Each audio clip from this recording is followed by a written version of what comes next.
ஹையா Plantluv forms. இன்றைக்கி இந்த வீடியோவில் நம்ம பார்க்க போகிற பிளான்ட் பிங்க் லேடி. இதுக்கு இன்னும் நிறைய நேம்ஸ் இருக்குது. Turtle vine, inch plant, creeping inch plant, creeping basket plant, Bolivian Jew, இந்த மாதிரி நிறைய நேம்ஸ் இருக்குது. இது Callisia பிளான்ட் ஃபேமிலியில் ஒரு பிளான்ட். பிங்க் லேடி ஒரு low growing plant, succulent type plant. இதோட லீவ்ஸ் கொஞ்சம் வேக்ஸி, அதாவது மெழுகு பூசின மாதிரி இருக்கும். 4 இன்ச், அதாவது 10 சென்டிமீட்டர் அளவுக்கு ஹைட்டில் வளரும்.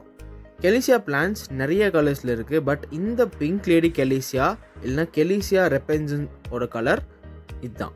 இது ஹேங்கிங் பாட்ஸில் போட வெரி குட் சாய்ஸ். நிறைய பேர் அதெல்லாம் சரி மிக்ஸி ஓடுமா ஓடாதா அப்படின்ற மாதிரி இந்த பிளான்ட் இன்டோரா இல்லை அவுட்டோரா சொல்லுப்பா அப்படின்றீங்க. அது சொல்கிறோம். லைட், இந்த பிளான்ட்க்கு இன்டோரில் வைக்கிறீங்க அப்படின்னா 4லேருந்து 6 சன்லைட் இருக்க மாதிரி வைங்க.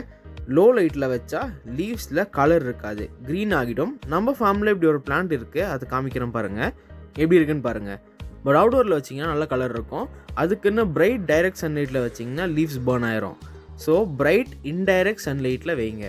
அப்புறம் வாட்டரிங். இந்த பிளான்ட்ஸ் லீவ்ஸ்குள்ளே வாட்டர் ஸ்டோர் பண்ணோம். இது ஒரு சக்லன் டைப் பிளான்ட். ஆனால் சாயில் எப்போவுமே மாய்ஸ்டாக இருக்க மாதிரி வைக்கணும். ஆனால் இது வாட்டருக்கும் சென்சிட்டிவ். ஓவர் வாட்டர் பண்ணிங்கன்னா இதோட ரூட்டும் ரொம்ப ஸ்மாலாக இருக்கும், சீக்கிரமாக அழுகிரும். டாப் சாயில் நல்லா மாய்ஸ்டாக இருக்க மாதிரி வச்சுக்கோங்க. ஃபர்டிலைசர் கொடுக்குறதுக்கு முன்னாடி சாயில் சொதன்னு இருக்க மாதிரி பார்த்துக்கோங்க. ஆனால் தண்ணி நிற்கக்கூடாது. டைல்யூட்டட் லிக்விட் ஃபர்டிலைசர் ரெக்கமெண்டட் லெவலுக்கு கொஞ்சம் கம்மியாக கொடுங்க.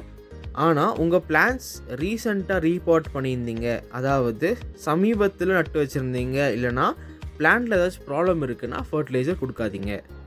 ஹியூமிடிட்டி. பிங்க் லேடி நம்ம சவுத் இந்தியன் கிளைமேட்டுக்கு ப்ராப்ளமே இருக்காது. பட் ஏர் ரொம்ப ட்ரையாக இருந்த மாதிரி இருந்துச்சுன்னா லீவ்ஸ் மேலே லைட்டாக வாட்டர் மட்டும் ஸ்ப்ரே பண்ணி விடுங்க, போதும். Repotting and soil.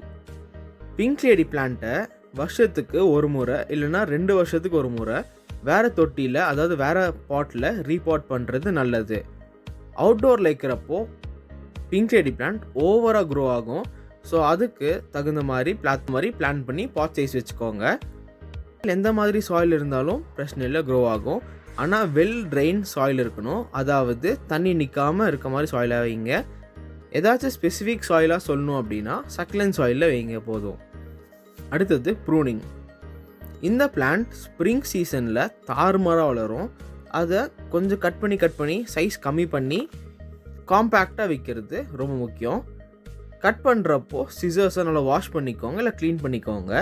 இப்படி இல்லைன்னா கையிலேயே கூட கிள்ளி விடலாம். கலர் மாறி இருந்துச்சுன்னா, லைக் ஃபுல்லாக க்ரீன் கலராக இருந்துச்சுன்னா கையில் கிள்ளி கூட விட்டுருங்க, போதும். லாஸ்ட்டாக இதோட ப்ராபகேஷன்.